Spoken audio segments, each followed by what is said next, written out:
Everyone, welcome to Sai generation. आज हम लोग डिस्कस करेंगे टीजीटी के 2021 के आंसर की के बारे में। मेरे पास सेट नंबर डी है जो कि मैंने किसी अपने स्टूडेंट से मांगा है। मैं उनको थैंक यू कहना चाहूंगी जिसकी वजह से मैं इसको एक्सप्लेन कर पा रही हूँ। फिलहाल मुझे ये नहीं पता है कि आंसर की आई है कि नहीं। अगर आ गई है तो आप आंसर उसको मैच कर लीजिएगा, बट मुझे जितना पता है मैं उस हिसाब से आपको इसको एक्सप्लेन कर रही हूँ। मतलब मैं आपको आंसर कीज भी बता रही हूँ, बट ये भी बता रही हूँ कि इसके आंसर क्यों होंगे। सो वीडियो को ज्यादा खींचते ना हुए let's get start. First question है, जो छात्र अध्ययन में जितना अधिक परिश्रम करता है परीक्षा में उसके प्राप्तांक यानी कि उसका जो रिजल्ट होता है उतना ही ज्यादा होता है। अब देखिए यहाँ पे 4 मेथड्स दिए हैं। अगर आपने ये मेथड्स नहीं पढ़े हैं तो मेरे वीडियोस को चेक कर लीजिए, मैंने ये सारे मेथड्स बताए हुए हैं। सो फर्स्ट है आपका कोरिलेशन मेथड, सेकंड है नेचुरलिस्टिक, थर्ड है स्ट्रक्चर्ड एंड डी है पार्टिसिपेंट ऑब्जर्वेशन मेथड। सीधी सी बात है, क्या कह रहा है क्वेश्चन? कह रहा है कि एक चीज बढ़ रही है तो दूसरी चीज भी बढ़ रही है। तो ये किसकी विशेषता है, किस मेथड की विशेषता है कि जब एक चीज बढ़ती है तो दूसरी चीज भी बढ़ती है? ये विशेषता है हमारे कोरिलेशनल मेथड की। जब वेरिएबल ए बढ़ता है तो वेरिएबल 2 भी बढ़ता है। इसका एग्जांपल मैंने दिया था कि सिगरेट पीने से कैंसर होने की संभावना बढ़ती है। तो ये क्या है? ये कोरिलेशनल मेथड का एग्जांपल है। अब हम लोग बात करते हैं सेकंड क्वेश्चन की। सुई में धागा डालना अथवा साइकिल की सवारी करना संभव नहीं है। क्या चीज ऐसी है जिसको जो अगर नहीं होगी तो उसके बिना सुई में धागा भी नहीं डाला जा सकता और साइकिल की सवारी भी नहीं की जा सकती है? वो चीज है आपका फॉर्म परसेप्शन। देखिए विथ विथआउट 2 ऑप्शन दिए हुए हैं, तो with form perception, without form perception, with depth perception and without depth perception. So आपको क्या लगता है कि इसका आंसर क्या हो सकता है? चलिए मैं बताती हूँ। देखिए पहली बात तो मैंने ये डेप्थ परसेप्शन के बारे में वीडियोस बनाए हुए हैं, आप लोग उसको चेक कर लीजिएगा अगर आपको नहीं पता था तो अब बताती हूँ मैं। देखिए क्या कह रहा है, ये कह रहा है कि जब सुई में धागा डालना, मतलब सुई में जब धागा डाला जाता है तो जो सुई का छेद होता है, सो उसमें ये देखते हैं कि ये कितना बड़ा है कितना छोटा, इसमें धागा जाएगा या नहीं। ठीक है, अब साइकिल की सवारी करने के लिए भी आपको क्या जरूरत है? ये जानना है कि साइकिल की ऊंचाई कितनी है, मतलब आपके पैरों की जो ऊंचाई जमीन से कितनी है, साइकिल की ऊंचाई कितनी है। अगर कहीं गड्ढा होगा तो आप उसके अंदर गिर नहीं जाएंगे। मतलब अगर प्लेन जगह रहेगी, आपको आइडिया रहेगा कि जगह प्लेन है तभी ना आप उसके ऊपर साइकिल चला पाएंगे। अगर गड्ढा कहीं रहेगा तो अगर आपको आइडिया नहीं रहेगा उसके बारे में तो आप उसके अंदर गिर जाएंगे। तो किस चीज के बारे में आपको आइडिया नहीं रहेगा तो आप गिर जाएंगे? गहराई के बारे में। जी, अगर आपको ये नहीं पता रहेगा कि ये गड्ढा, यहाँ पे गड्ढा है या इसमें गिरने की संभावना हो सकती है, सो आपको आइडिया नहीं लग पाएगा, आप ना साइकिल चला पाएंगे ना सुई में धागा डाल पाएंगे। देखिए फॉर्म परसेप्शन मतलब होता है कि कोई जो वस्तु है, कोई जो ऑब्जेक्ट है वो स्थिर है, वो मतलब उसका रूप बदल नहीं रहा है, चेंज नहीं हो रहा है। आप चाहे एक आंख से देखते हैं चाहे आप 2 आंख से देखते हैं, उसका स्वरूप सेम रहेगा। तो ये विथ विथआउट वाला बात हो गया। तो इसमें तो कहीं से भी इतना सुई धागा आ रहा है ना आपकी साइकिल आ रही है। अब आता है सी और डी, मतलब विथ डेप्थ परसेप्शन और विथआउट डेप्थ परसेप्शन। तो इसका भी मैंने एग्जांपल बता दिया कि अगर आप गिर जाएंगे, आपको आइडिया नहीं रहेगा कि गड्ढा कितना है या फिर प्लेन सड़क के बारे में आइडिया नहीं रहेगा तो आप गिर जाएंगे, ना आप सुई में धागा डाल सकते हैं ना सवारी कर सकते हैं। सो इसके लिए आपका आंसर है without depth perception it is not possible. अब थर्ड है कलेक्टिव अनकॉन्शियस। सबसे पहले तो मैं आपसे ये कहूंगी कि ये जो थ्योरीज हैं इनके जो की टर्म है, जो इनका मेन इंपॉर्टेंट पॉइंट है, उसको आप लोग एकदम दिमाग में ना ठूस लीजिए, बैठा लीजिए, एकदम लर्न कर लीजिए, रट्टा मार लीजिए। मतलब जो भी कर सकते हैं उसको याद रखने के लिए उसको याद करिए, मतलब उसको याद रखिए। मैं आपको ये भी बताऊं कि अगर आपको चीजें याद होती हैं और फिर बहुत बड़ा सिलेबस से मैं जानती हूँ, मैंने सब फेस किया हुआ है, तो अगर आप भूल जाते हैं तो आप उन सारी चीजों को ना लिख लिया करिए, लिख के याद किया करिए, आप उसको कभी नहीं भूलेंगे। सो वापस से क्वेश्चन पे की तरफ आते हैं। कलेक्टिव अनकॉन्शियस एक ऐसा काल्पनिक भंडार है जो प्राप्त होता है। सीधी सी बात है, मैं इसमें टाइम नहीं लूंगी, आपको थ्योरी पढ़नी चाहिए अगर आपने नहीं पढ़ी है तो। कलेक्टिव अनकॉन्शियस हमेशा हमारे जो पूर्वज लोग हैं, हमारी जो बीती हुई यादें हैं, जो पास्ट चीजें हैं उसके बारे में बात करता है। सो आपका आंसर होगा 3 यानी कि सी। अब हम लोग बात करते हैं फोर्थ क्वेश्चन की तरफ। सामाजिक अधिगम सिद्धांत के अनुसार मानवीय व्यवहार किससे संचालित होता है? आपका human behaviour social learning theory कह रही है कि किसके द्वारा संचालित होता है, ऐसा क्या रीजन है कि आप अपना व्यवहार करते हैं। According to social learning theory, internal forces, external stimulation, third है एंटिसिपेटेड कॉन्सिक्वेंसेस एंड फोर्थ है एक्चुअल कॉन्सिक्वेंसेस। इंटरनल फोर्सेस से आपका क्या व्यवहार प्रभावित होता है बट ये सोशल लर्निंग नहीं कह रहा है। बी एक्सटर्नल स्टिमुलेशन मतलब बाहरी जो प्रलोभन है, बाहरी जो क्या कहते हैं उत्तेजन है, उससे प्रभावित होता है। जी नहीं, बिल्कुल नहीं, ये सोशल लर्निंग नहीं कहता। होता जरूर होगा, होता है भी, कुछ अलग अलग थ्योरीज कहती हैं, कुछ अलग अलग बातें कहती हैं इसके बारे में, बट ये सोशल लर्निंग थ्योरी नहीं कह रही है। थर्ड क्या है? एंटीसिपेटेड कॉन्सिक्वेंसेस मतलब कि प्रत्याशित परिणाम। जी हाँ, आंसर यही है, प्रत्याशित परिणाम। मैं फोर्थ की तरफ नहीं जा रही हूँ, मैं थर्ड में ही आपको आंसर बता दे रही हूँ। देखिए सोशल लर्निंग ये थ्योरी ये कहता है कि हमारा जो बिहेवियर है वो कि ये जो हमको मतलब उसके रिजल्ट में व्यवहार करने के बाद जो हमें परिणाम मिलेगा उससे गवर्न होता है, उससे संचालित होता है। हम कोई व्यवहार इसलिए करते हैं कि उसके बदले में हमें कुछ अच्छा परिणाम मिलेगा, कुछ अच्छा रिजल्ट मिलेगा। सो सोशल लर्निंग थ्योरी के अकॉर्डिंग ये हम इसलिए करते हैं कि हमें कुछ परिणाम मिलेगा, कुछ अच्छा रिजल्ट मिलेगा। फिफ्थ क्वेश्चन है, आंतरिक व बाह्य परिवेश के प्रभाव या संयोगों के संचारित होने से सामान्य व असामान्य व्यवहार का अधिग्रहण एक ही प्रकार से होता है। अब ये इंग्लिश में भी है तो ये हिंदी थोड़ा मुझे टफ लग रहा है तो मैं इंग्लिश को रिपीट कर दे रही हूँ। Normal and abnormal behaviour are acquired in the same way through the operation of internal and external environmental influences और कंटीजेंसी। केवल एक वर्ड पकड़ना है, वो क्या है? कॉन्टीजेंसीज। कॉन्टीजेंसी मैनेजमेंट किसका है भाई? अरे अगर आपको नहीं पता है तो भाई पढ़िए। कॉन्टीजेंसी मैनेजमेंट बिहेवियर मॉडल का एक पार्ट है, बिहेवियरल मॉडल का ही हिस्सा है। कॉन्टीजेंसी मैनेजमेंट हमारे व्यवहारवादी, बताइए कौन है व्यवहारवादी? अब ये आप बताएंगे, मैं तो नहीं बताने वाली। सो ये बिहेवियरल मॉडल का एक पार्ट है कॉन्टीजेंसी मैनेजमेंट, इसको बिहेव, इसलिए इसका आंसर ए है। तो आप कमेंट सेक्शन में बताइए कि व्यवहारवादी कौन है। सिक्स्थ क्वेश्चन है, यदि प्रयोगकर्ता एवं प्रयोज्य दोनों ही प्रायोगिक एवं नियंत्रित समूहों के बारे में अवगत नहीं है तो इसे कहा जाता है। सीधी सी बात है, अगर मुझे भी नहीं पता और आपको भी नहीं पता है कि यहाँ चल क्या रहा है तो क्या होगा? पहला है हाइपोथेसिस टेस्टिंग। नहीं, कहीं से हम और आप, जब हम दोनों को पता ही नहीं कि हो क्या रहा है तो वो टेस्टिंग तो नहीं होने वाली। सिंगल ब्लाइंड मतलब कि एक पर्सन के आंख पे पट्टी बांध दी गई है, दूसरा पर्सन देख रहा है, तो सिंगल ब्लाइंड तो नहीं होगी क्योंकि हम दोनों को ही नहीं पता है कि चल क्या रहा है। थर्ड है रैंडम स्टडी। रैंडम स्टडी का मतलब होता है कि कहीं से भी कुछ भी स्टडी कर ली गई, ना सी भी नहीं है। अब अपना आता है डी यानी कि डबल ब्लाइंड थ्योरी। जी हाँ, ये है अपना डबल ब्लाइंड स्टडी। सिक्स्थ का आंसर होगा डबल ब्लाइंड स्टडी, क्योंकि ना मुझे पता है ना आपको पता है कि आखिर हो क्या रहा है, मतलब कि जो भी एक्सपेरिमेंट हो रहा है ना रिसर्चर को पता है ना जो सब्जेक्ट है उसको पता है। सो डबल ब्लाइंड स्टडी है इसका सही आंसर। सेवेंथ है guidance for counselling and guidance of each of the schools stages are given. देखिए अब ये तो याद रखने वाली चीज है, इसलिए मैं इसका आंसर सीधे सीधे बता दे रही हूँ। ए का आंसर है आपका ए ही है, इसका आंसर है नेशनल। तो ये आप पढ़ लीजिएगा, मैं इसके बारे में नहीं डिस्कस करने वाली हूँ। चलिए 8 नंबर पे आते हैं। रमेश अति गति सीमा, चलिए इंग्लिश में पढ़ते हैं, हिंदी थोड़ी सी टफ लग रही है।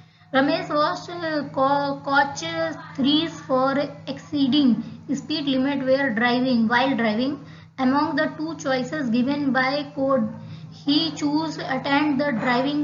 अरे भाई ये तो अपना वही है, देखिए दिया हुआ है पनिशमेंट वाला, मैंने आधे में ही बता दिया। बस इसी तरह आपको भी तैयारी रखनी कि आप आधे में बता दे, अरे भाई यही आंसर है। तो 8th का आंसर क्या होगा? अब हिंदी में बोलिए तो पढ़ देती हूँ। अति गति सीमा से गाड़ी चलाते हुए 3 बार पकड़ा गया। कौन पकड़ा गया भाई? रमेश। मतलब बार बार वो हाई स्पीड में गाड़ी चला रहा था। ये सेम जो है एग्जाम्पल दिया हुआ है सिसरेली में, पढ़ लीजिएगा। अदालत के द्वारा दिए गए 2 विकल्पों में से उसे गाड़ी चलाने की अनुमति, मतलब क्या भी जो भी लिखा है, अनुज्ञप्ति वंचित होने से अपेक्षाकृत गाड़ी चलाने की कक्षा में जाने, मतलब कि सीधा सा कह रहा है कि या तो तुम गाड़ी चलाना, तुम्हारा लाइसेंस हटा दिया जाए, मतलब रद्द कर दिया जाए, या फिर तुमको गाड़ी चलाने के लिए स्कूल में भेज दिया जाए। तो ये जो चीज है ये किसका एग्जाम्पल है, ये जो बात कही जा रही है किसका एग्जाम्पल है? सो ये एग्जाम्पल है आपका नेगेटिव रीइंफोर्समेंट का। क्योंकि देखिए रीइंफोर्समेंट क्या होता है, चाहे पॉजिटिव हो चाहे नेगेटिव, दोनों ही हमारे व्यवहार को बढ़ाते हैं, उसमें इसको क्या कहते हैं, स्ट्रेंथन करते हैं। व्यवहार की जो फ्रिक्वेंसी होती है उसको बढ़ाते हैं, उसको पॉजिटिव एस्पेक्ट मिल जाते हैं। पॉजिटिव वाले में सब अच्छा अच्छा होता है, नेगेटिव वाले में एक चीज अच्छी होती है एक चीज बुरी होती है, बट उससे बेसिकली होता यही है कि आपका व्यवहार जो है अच्छा होगा, चीजें अच्छी होंगी। सो ये आपका है नेगेटिव रीइंफोर्समेंट। क्यों? क्योंकि ये दोनों ही व्यवहार को बढ़ा रहे हैं। उसका देखिए लाइसेंस रद्द किया नहीं गया, उससे कहा जा रहा है कि अगर तुमने ऐसा 3 बार किया, या तो तुम ज्वाइन कर लो क्लासेस, या फिर मतलब तुमको गाड़ी चलाने के लिए तुम्हारा लाइसेंस रद्द कर दिया जाए। तो बेटर ऑप्शन क्या लगेगा उसको? बेटर ऑप्शन ये लगेगा कि इससे अच्छा हम सीख लें। तो इससे क्या होगा कि उसको जो गाड़ी हाई स्पीड में बार बार चला रहा था वो नहीं चलाएगा, उसको सही से गाड़ी चलाने आ जाएगी। तो ये व्यवहार को मजबूत कर रहा है। 9th क्वेश्चन है, निम्नलिखित में से किसका अध्ययन आक्रामक बिहेवियर क्या है, एग्रेसिव बिहेवियर के कारण के रूप में नहीं लिया गया है? कौन सा ऐसा किसका अध्ययन आक्रामक व्यवहार के कारण के रूप में नहीं किया गया है? किसके ऊपर अध्ययन नहीं किया गया है आक्रामक बिहेवियर के लिए? जहां तक मुझे पता है फ्रस्ट्रेशन, एग्रेशन, हाइपोथेसिस है, पीड़ा यानी पेन का भी है, अल्कोहल का भी है। अभी तक मुझे भांग के बारे में यानी कि मैरिजुआना के बारे में मैंने अभी कोई रिसर्च फिलहाल नहीं पढ़ी है जो एग्रेशन के लिए रिस्पॉन्सिबल होता है। सो मेरे ख्याल से आंसर ए है। अब करेक्ट क्या है आप लोग थोड़ा आंसर की का वेट कर लीजिएगा, बट इसका रीजन मैंने बताया, फ्रस्ट्रेशन, एग्रेशन, हाइपोथेसिस है। पीड़ा सीधी सी बात है, पेन ज्यादा होता है तो पर्सन एग्रेसिव हो जाता है। अल्कोहल तो सीधा सा रीजन है। तो ये तीनों ही हैं, बस मैरिजुआना वाला नहीं है। तो मैं 9th के लिए फर्स्ट को टिक कर रही हूँ। 10th क्वेश्चन है, शारीरिक अंगों का परस्पर व जमीन से स्थान निर्धारण समय। अरे बाप रे बाप, बहुत कठिन हिंदी लिखी है। शारीरिक अंगों का परस्पर व जमीन से स्थान निर्धारण संवेद को कहते हैं। ठीक है, इंग्लिश में आ जाते हैं। Sense of the location of body parts in relation to the ground and each other is called. बहुत लंबी मतलब थोड़ा सा कॉम्प्लिकेटेड रहा पढ़ने में। ठीक है, फिर से पढ़ते हैं। Sense of the location of body parts in relation to the ground and each other is called. इसको क्या कहते हैं? इसको मेरे ख्याल से इसको कहते हैं काइस्थेनिक सेंसेशन। काइस्थेनिक मतलब देखिए क्या होता है कि हाथ पर जो चलता है अपना, तो वो उसको काइस्थेनिक, ये उसमें भी आता है। क्या है ये, मुझे उसका याद नहीं आ रहा है, बट ये शायद परसेप्शन में है। गति, हाँ ये परसेप्शन में है। सो 10th का आंसर सी है। अब क्यों है ये, तो फिर क्योंकि यहाँ पे मूवमेंट की बात हो रही है इसलिए है। अब 11 क्वेश्चन पे आते हैं। किसके कार्य के आधार में बुद्धि का factor theory approach to intelligence was developed? किसके कारण इस फैक्टर थ्योरी को डेवलप किया गया? ये कोई और नहीं है, ये है हमारे स्पीयरमैन। स्पीयरमैन ने 2 फैक्टर थ्योरी दिया हुआ है। उन्होंने सबसे पहले फैक्टर एनालिसिस किया था। उन्होंने 2 फैक्टर्स बताए थे, जी फैक्टर और एस फैक्टर। सो फैक्टर एनालिसिस के लिए रिस्पॉन्सिबल स्पीयरमैन ही है। उनके कार्य के कारण ही इंटेलिजेंस में फैक्टर एनालिसिस डेवलप हुआ, फैक्टर सिद्धांत डेवलप हुआ। 12th है, transformation of sensory input into form that can be processed by memory system is known as. Memory Hindi में पढ़ते इस तरह से, स्मृति तंत्र का प्रक्रियात्मक किए जा सकने वाले संवेदनात्मक आगत के रूपांतरण के आरूप। बाप रे बाप, हिंदी थोड़ी सी कठिन लिखी है, सीधी से इंग्लिश में पढ़ लेते हैं जो कि समझ में आ गया था। Transformation of memory sensory input into form, मतलब कि मेमोरी जो हमारी इनपुट जो भी हमारा रॉ मतलब मटेरियल है जो कि इनपुट हो रहा है मेमोरी के रूप में, वो किसके द्वारा किया जाता है। देखिए 3 चीजें होती हैं, इनकोडिंग, स्टोरेज, रिट्राइवल। तो डिकोड तो नहीं हो रहा है, इनकोड भी नहीं हो रहा है। अब आपको करना है कि ये आखिर हो क्या रहा है। इनकोड नहीं हो रहा है, डिकोड नहीं हो रहा है, स्टोरेज नहीं है, सब कुछ नहीं है। 3 चीजें इनकोडिंग, स्टोरेज, रिट्राइवल। तो जब आप रॉ मटेरियल को आप मेमोरी में ट्रांसफॉर्म करते हैं, यानी कि जो मतलब मेमोरी रॉ रहती है उसको ट्रांसफॉर्म करके मेमोरी में कन्वर्ट किया जाता है, यानी उसको इनकोड किया जाता है। तो फर्स्ट स्टेज ही होता है इनकोडिंग, स्टोरेज, रिट्राइवल। मेमोरी के 3 स्टेज होते हैं। सो आंसर है बी, यानी कि इनकोडिंग। थर्ड है vocational guidance and vocational counselling are. Vocational guiding और वोकेशनल काउंसलिंग क्या है, बेसिकली ये क्या होते हैं। इसमें कहा रहा है कि सिमिलर इन नेचर में सेम होते हैं, एक दूसरे से डिफरेंट होते हैं। सीधी सी बात है, vocational guidance and vocational counselling दोनों एक दूसरे से डिफरेंट होते हैं। गाइडेंस मतलब आप किसी को गाइड कर रहे हैं कि भाई इस रास्ते में जाना है, बट काउंसलिंग का मतलब होता है कि आप उनको प्रॉपर ट्रीट कर रहे हैं, उनकी जो भी कमियां उसको दूर कर रहे हैं, उनको सही डायरेक्शन में ले जा रहे हैं। तो ये बेसिक सा डिफरेंस है। तो आंसर मेरे ख्याल से बी है, इसका आंसर बी होगा। ये दोनों एक दूसरे से अलग होते हैं। 14 क्वेश्चन, मनोविज्ञान के किस क्षेत्र में अपराध पीड़ित हो। ये देखिए मैं बिना पढ़े बता दे रही हूँ, जब भी ऐसा अपराध और गवाहों या ऐसा कुछ बात आता है तो सीधे से मान लीजिए आंसर है आपका 14 का डी, क्योंकि अब यहाँ पे मेमोरी की बात हो रही है। मेमोरी किसका क्या होती है, मेमोरी जो होता है अपना कॉग्निटिव सिस्टम में, कॉग्निटिव साइकोलॉजी में इसको स्टडी किया जाता है। मेमोरी, परसेप्शन, ये सब अगर कहीं बात हो तो आप सीधा आंसर यही समझिएगा कि ये कॉग्निटिव के बारे में बात कर रहा है। तो आंसर है आपका डी, कॉग्निटिव साइकोलॉजी।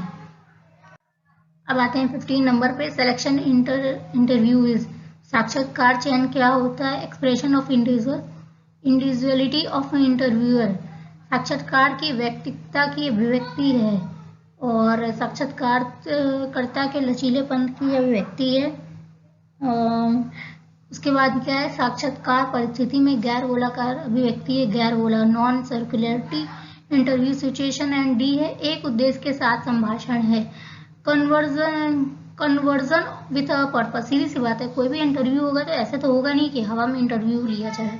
इंटरव्यू के पीछे कुछ रीजंस होते हैं कि किसी को हायर करना है कहीं पे। तो आंसर सीधी सी बात है डी है। इन सब के ऊपर ज़्यादा ध्यान देने की जरूरत नहीं है, मैं इनको एक्सप्लेन भी नहीं कर रही हूँ क्योंकि यहाँ पे साफ साफ लिखा है आंसर डी है, क्योंकि एक पर्पज से किया जाता है। 16, which view of memory is similar to office feeling system है। स्मृति का कौन सा सिद्धांत कार्यालय फाइल। अरे बहुत इजी है, कॉग्निटिव व्यू, बिहेवियरिस्टिक, न्यूरोलॉजिकल और या फिर है आपका सोशल व्यू। कौन सा मेमोरी सिस्टम की तरह, सॉरी ऑफिस सिस्टम की तरह, which view of memory is similar to office filing system. Cognitive view of memory. Cognition बहुत इंपॉर्टेंट है क्योंकि आप चीज़ों को याद रखते हैं, अपने दिमाग में रखते हैं, तो ये फाइल की तरह आपके दिमाग में स्टोर रहती है। सो बिहेवियर मतलब कहीं बिहेवियर हो ही नहीं रहा है, मेमोरी बिहेवियर कहीं कोई रिलेशन ही नहीं है।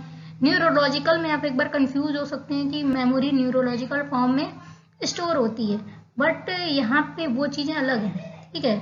अब यहाँ पे सोशल व्यू नहीं होगा, बिहेवियरल नहीं होगा, ये एकदम ध्यान रखिए। हाँ, न्यूरोलॉजिकल में आप कंफ्यूज हो सकते हैं।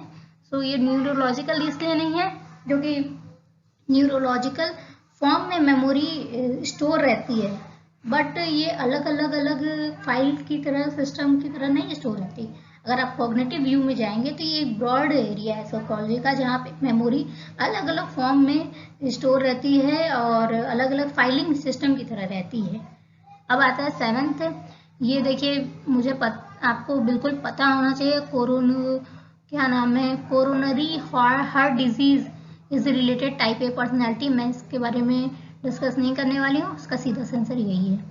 18, event sampling is characteristics of. Event मतलब घटना की सैम्पलिंग किससे रिलेटेड है, घटना की सैम्पलिंग आपकी रिलेटेड है ऑब्जर्वेशन से।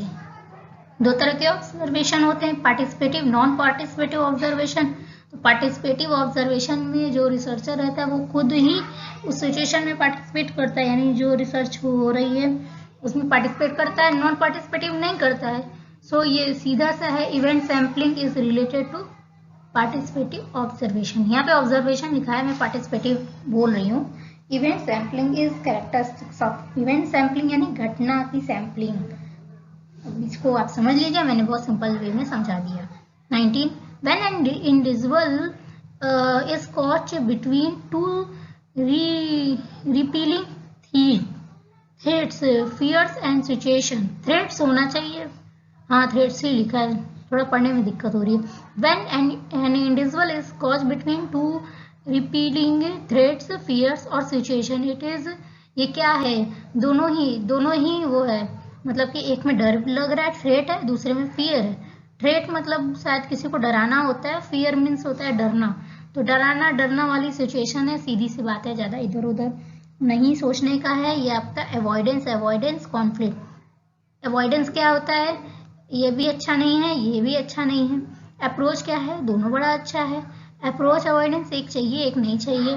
और मल्टीपल अप्रोच अवॉइडेंस मतलब बहुत सारा कॉन्फ्लिक्ट है, चाहिए भी नहीं भी चाहिए, दोनों वाली सिचुएशन है। बट यहाँ पे सीधा सा बोल रहा है, दो, एक डरा रहा है, एक डर रहा है, तो अवॉइडेंट कॉन्फ्लिक्ट। बहुत सिंपल सा है ये सब, समझने की बात है। एग्जाम में बहुत प्रेशर रहता है, सो दिमाग में चीजें आती हुई भी नहीं आती हैं।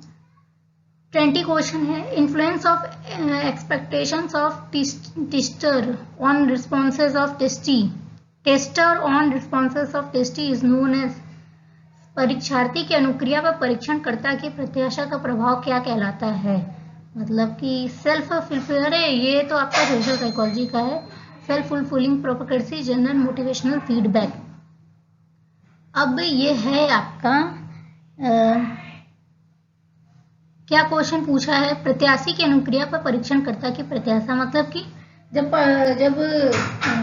सब्जेक्ट अनुक्रिया कर रहा होता है, तो फिर जब सब्जेक्ट अनुक्रिया कर रहा होता है तो रिसर्चर सोचता है कि वो उस दिशा में अनुक्रिया करे, मतलब उस दिशा में रिस्पॉन्स करे जैसा वो रिजल्ट चाहता है।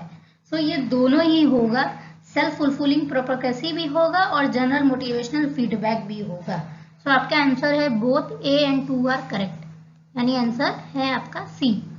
अब आते हैं 21 पे, which of the following specialities in psychology deal with diagnosis and treatment disorders. ये तो आपको पता ही होना चाहिए, इसमें कुछ बताने वाली चीजें नहीं है। ये आपका आता है clinical. Which of the following specialities in psychology deal with, देखिए डायग्नोसिस करने के लिए हमेशा फील्ड से ये क्लिनिकल फील्ड को ही सेलेक्ट किया जाता है, तो आपका आंसर है सी। 22 है, impulsiveness is not govern by. Impulsiveness यानी आवेगशीलता, ये किससे गवर्न नहीं होती है, no and go system, stress, choice of immediate reward, doing a less effortful. इसका आंसर बहुत सिंपल सा, इम्पल्सिवनेस इज नॉट। इम्पल्सिव कौन होते हैं, मतलब कि इम्पल्सिवनेस किससे गवर्न नहीं होती। तो अगर आपको कोई चीज के बारे में पता होगा कि ये क्या है और इससे कैसे जाना है, सो आप इम्पल्सिव होंगे ही नहीं, तो आंसर होगा नो एंड गो सिस्टम। 23 है, a change of in behaviour occurring as a result of expectations of change rather than as a result of change is known as। प्रत्याशाओं में परिवर्तन के परिणाम स्वरूप अपेक्षाकृत उपचार के परिणाम स्वरूप व्यवहार में होने वाले परिवर्तन को क्या कहा जाता है, प्रत्याशा सिद्धांत कहा जाता है, प्रोत्साहन सिद्धांत कहा जाता है, या फिर इफेक्ट ऑफ इनकरेजमेंट, प्रोत्साहन का प्रभाव। प्रत्याशा परिवर्तन के परिणाम स्वरूप इंग्लिश में ही पढ़ते हैं। Change in behaviour occurring as a result of expectations, मतलब हमारी एक्सपेक्टेशंस के कारण हमारा जो बिहेवियर है वो परिवर्तित हो जा रहा है, चेंज हो जा रहा है। इफेक्ट ऑफ इंसाइट, इंसाइट नहीं होगा, एक्सपेक्टेंसी इफेक्ट हो सकता है, प्लेसबो इफेक्ट नहीं होगा। और effect of encouragement, basically answer तो है इफेक्ट ऑफ इनकरेजमेंट, बट आप कंफ्यूज हो सकते हैं एक्सपेक्टेंसी इफेक्ट और इनकरेजमेंट वाले में। देखिए दो इसलिए नहीं है, मैं उसको नहीं बताऊंगा क्यों नहीं है, मैं बताती हूँ कि ये क्यों हो सकता है। एक्सपेक्टेंसी इफेक्ट मतलब कि आप कुछ एक्सपेक्ट कर रहे हैं कि ऐसा करने से ऐसा हो जाएगा, तो ये होता है expectancy effect.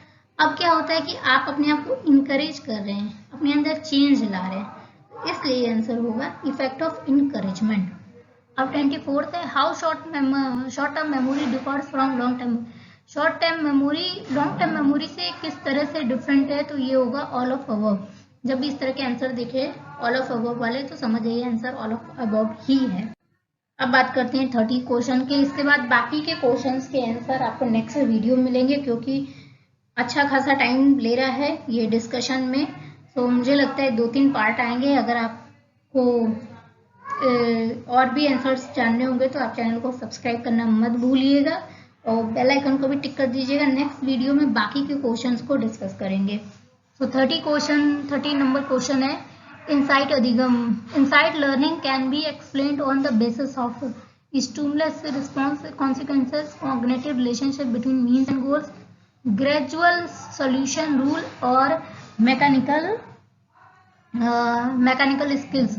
Cognitive relationship between, देखिए इनसाइट लर्निंग थ्योरी को अगर आपने पढ़ा होगा तो वहाँ पे cognitive relationship between means and ends की बात होती है। मीन्स मतलब कि आप अपने गोल तक कैसे पहुँचेंगे, तो आंसर है आपका बी। इसको पढ़ लीजिएगा एक बार, cognitive relationship between means and ends. मैं इसको बता नहीं रही हूँ क्योंकि ये बहुत लंबा अच्छा खासा इसको डिस्कस करना पड़ेगा। इनसाइट लर्निंग थ्योरी को आपको पढ़ना ही चाहिए, उसको पढ़ लेंगे तो आपको ज़्यादा अच्छा समझ में आएगा। फिलहाल मैं आपको ये बता दे रही हूँ कि आंसर ही बी है।